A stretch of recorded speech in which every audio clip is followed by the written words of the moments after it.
Hello friends, एक और अध्याय में आप सभी का स्वागत है। आज अध्याय 26 में हम जानेंगे आदर्शवाद बनाम यथार्थवाद, यानी कि सच बनाम हकीकत। और इस बात को हम जानने के लिए कि क्या सच होता है और क्या रियलिटी होती है, इसको समझने के लिए आज हम इस किताब के बारे में जानेंगे जिसका नाम है मंगलसूत्र, जिसे प्रेमचंद ने लिखा है। और ये प्रेमचंद का आखिरी उपन्यास है जिसे वो पूरा नहीं कर पाए। इसमें से केवल वो 4 अध्याय लिख पाए थे और इसे फिर बाद में उनके बेटे अमृत राय ने इसे पब्लिश करवाया। 1936 में ये आई थी किताब। और 1936 की जो बातें हैं प्रेमचंद की, वो आज तक रियल लगती हैं और आज भी वो पूरी तरह से उसी तरह हमें सवाल करती है जैसे प्रेमचंद चाहते थे। पहली बात तो ये किताब पूरी नहीं है, तो इसका मतलब अंत जो है, अंतिम किताब का अंत कभी हुआ ही नहीं। और किताब पढ़ने के बाद आप बहुत सोचने की कोशिश करेंगे कि इसका वो क्या आंसर देना चाहते थे। जैसा कि आप जानते हैं कि प्रेमचंद की जो अधिकतर कहानियाँ होती हैं वो उनके रियल लाइफ से ही रिलेटेड होती हैं। जैसे गुली डंडा जो कहानी है वो भी प्रेमचंद की अपनी कहानी से रिलेटेड है। जैसे ईदगाह भी आप जब पढ़िएगा तो वो माँ का ना होना लाइफ में, वो भी प्रेमचंद की कहानी से रिलेटेड है। तो बहुत सारी कहानियाँ जो हैं प्रेमचंद की, वो उनके अपने जीवन से है। और ये जो किताब है मंगलसूत्र, ये भी उनके ही जीवन को दर्शाती है। एक लेखक के नज़रिए से देखने की कोशिश करवाती है हमें कि एक लेखक कैसे सोचता है। तो कहानी को शुरू करते हैं। इस कहानी में जो लीड कैरेक्टर है उसका नाम है देव कुमार। देव कुमार एक लेखक है और उसके 2 बच्चे हैं, एक संत कुमार और साधु कुमार, और एक बेटी है पंकजा। तो लेखक होने के नाते जो उन्हें प्रसिद्धि मिली देव कुमार को, वो बहुत ही ज़्यादा समाज में इज्जत पाते हैं, लेकिन पैसा उतना नहीं कमा पाते। तो कहीं ना कहीं प्रेमचंद वो अपनी स्थिति बताने की कोशिश करते हैं कि जो उन्हें भी फेस करना पड़ा है। जैसा कि हम जानते हैं कि उन्हें आर्थिक तंगियों का बहुत सामना करना पड़ा था लेखक होने के बावजूद।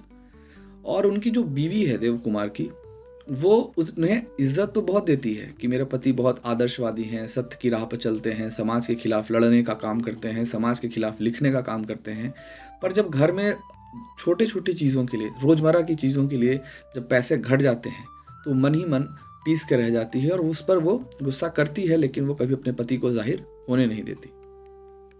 जो संत कुमार है, इनका बड़ा लड़का, वो अपने नाम के बिल्कुल विपरीत है और वो शॉर्टकट अपनाना चाहता है ज़िंदगी में। उन्हें अपने पिता के आदर्शों से कोई मतलब नहीं है। वो अपने पिता को कोसता है कि ज़िंदगी में आपने कुछ नहीं कमाया, सिर्फ इज्जत कमाई, और इज्जत से पेट नहीं भरती। कहीं ना कहीं ये तो रियल लगता है, लेकिन इसमें ये भी दिखाने की कोशिश की गई है कि जो आदर्शों पर, जो समाज के आदर्शों पर नहीं चलता, वो किस तरह के रास्तों पर चलने को तैयार भी हो जाता है कि बेटा किसी भी रास्ते को जाने को तैयार है और कैसे भी पैसा डबल कर ले, ट्रिपल कर ले, और इस तरह की सोच वो रखता है। उसे बस पैसे की ही भूख है। जो साधु कुमार है, छोटा बेटा, वो अपने पिता को बहुत आदर्श मानता है। वो समझता है उनके आदर्शों को, उनके रास्तों पे चलने की कोशिश करता है।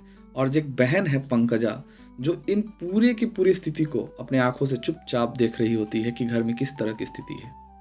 इस प्रेमचंद की इस कहानी में प्रेमचंद ने ये जो घर में जो चीज़ दिखाने की कोशिश की है, वो असली में वो सवाल कर रहे हैं समाज से।